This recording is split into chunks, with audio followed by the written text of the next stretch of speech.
warahmatullahi wabarakatuh. Perkenalkan, nama saya Erki Sulistiawati, NIM 206151113, kelas TBI 3D, Fakultas Adab dan Bahasa, Raden Mas Said Surakarta. Nah, kali ini saya akan mereview novel yang berjudul Si Anak Badai. Buku Si Anak Badai ini ditulis oleh Terelie, penerbit Republika Penerbit, tahun terbit cetakan 1 Agustus 2019, halaman 322 halaman. Darwis atau lebih dikenal dengan nama Terelie adalah salah satu penulis Indonesia. Terelie lahir pada 21 Mei 1979 dari keluarga sederhana. Orang tuanya adalah petani biasa dan Terelie tumbuh dewasa di dalam Sumatera. Berikutnya saya akan membacakan sinopsis novel Si Anak Badai. Badai kembali membungkus kami. Kali ini aku mendongak menatap jutaan tetesan air hujan dengan riang. Inilah kami si anak badai. Tekad kami sebesar badai, tidak pernah kenal kata menyerah. Buku ini tentang si anak badai yang tumbuh ditemani suara aliran sungai, riak permukaan muara, dan deru ombak lautan. Si anak badai yang penuh dengan tekad keberanian mempertahankan apa yang menjadi milik mereka. Hari-hari penuh keceriaan dan petualangan seru. Kelebihan dari novel ini, covernya bagus, isi dalam ceritanya juga bagus, dan kalimat-kalimatnya menarik. Jadi rekomend banget untuk yang mau baca-baca atau pecinta novel. Langsung saja, buku Si Anak Badai muncul dengan karakter baru, yaitu Zainal memiliki dua adik, yaitu Fatalah dan Tiah. Mereka tinggal di kampung Manwa.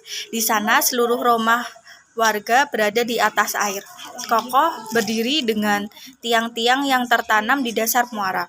Bukan hanya rumah, masjid, dan sekolah, juga di atas air, sebagai penghubung antara satu rumah dengan rumah lainnya. Penghubung kampung kami dengan deretan. Dibangun jembatan yang terbuat dari papan ulin selebar 1,5 meter. Itulah jalan papan ulin tempat kami berlalu lalang. Penduduk juga menggunakan perahu-perahu kecil untuk berpergian. Namun, kampung yang tadinya damai semenjak kedatangan Pak Alek atau si bajak laut menjadi gaduh. Sekarang orang-orang itu membuat pelabuhan di sini. Mereka tidak tahu apa dampaknya bagi kita. Lebih celakanya lagi, mereka tidak peduli apa akibatnya bagi kita. Yang penting pelabuhan itu jadi. Yang penting mendapatkan uang banyak dari pembangunan pelabuhan. Halaman 98. Keberanian geng Si Anak Badai mempertahankan kampung halamannya. Selain itu, karakter Pak Kapten dalam buku ini juga terasa lebih hidup. Yang paling lucu, kalau galaknya kumat dan mengancam anak-anak yang nakal akan merubah jadi kodok. Namun, karisma Pak Kapten membuat novel ini semakin menarik. Walaupun galak, tapi disegani dan dihormati warga kampung Manori dan ditakuti anak-anak kampung. Hal menarik lainnya juga, ibu-ibu berlatih rebana mempersiapkan diri untuk menyambut dari ibu kota provinsi. Saat mama sibuk menjahit belasan baju untuk para ibu-ibu yang akan tampil, maka terpaksalah anak-anak mama jadi makan seadanya. Yang paling mengocok perut saat 3 saudara, Fatah, dan Tiah belajar menyiapkan sarapan dan membuat nasi untuk 5 porsi. Petualangan seru, Raib, Sally, Ali, dan serial Bumi. Hadir cerita khas tentang anak yang kadang seru, sedih, dan keterbatasan yang ada. Namun mereka tetap dapat menikmati kehidupan yang mereka jalani. Tak lupa unsur kenakalan khas anak-anak pun menjadi bumbu tersedia yang menjadi buku ini tetap bisa saya nikmati dengan senang hati. Membayangkan kehidupan di muara dan perjuangan orang tua dalam mempertahankan tempat tinggal mereka dari gangguan orang-orang yang ingin mengeruk keuntungan semata tanpa memperdulikan nasib mereka di masa yang akan datang. Yang menarik dari buku ini tentu saja siasat jitu dari geng Si Anak Badai yang terdiri dari Ode, Awang, dan Malim. Pertengkaran di antara mereka saling meledak dan saling peduli menjadi persahabatan mereka terukir sangat indah. Ada juga bab tentang teman yang putus sekolah, menganggap sekolah tidak penting. Tapi pada akhirnya berkat bujukan yang tak kenal lelah dari para sahabat dan guru yang sangat peduli, maka akhirnya bisa kembali bersekolah. Dalam buku ini, Malim sempat memutuskan untuk tidak sekolah, namun Jaude dan Nawang terus membujuknya untuk melanjutkan sekolah, sebab sekolah itu sangat penting. Dalam serial novel ini, selain berisi tentang keluarga, persahabatan, hidup dalam bermasyarakat dan bertetangga, juga selalu menekankan akan pentingnya pendidikan, tentang sekolah, dan sekolah. Tak peduli apapun latar belakang dan keterbatasan yang menghimpit kehidupan mereka, sekolah itu tetap sangat penting.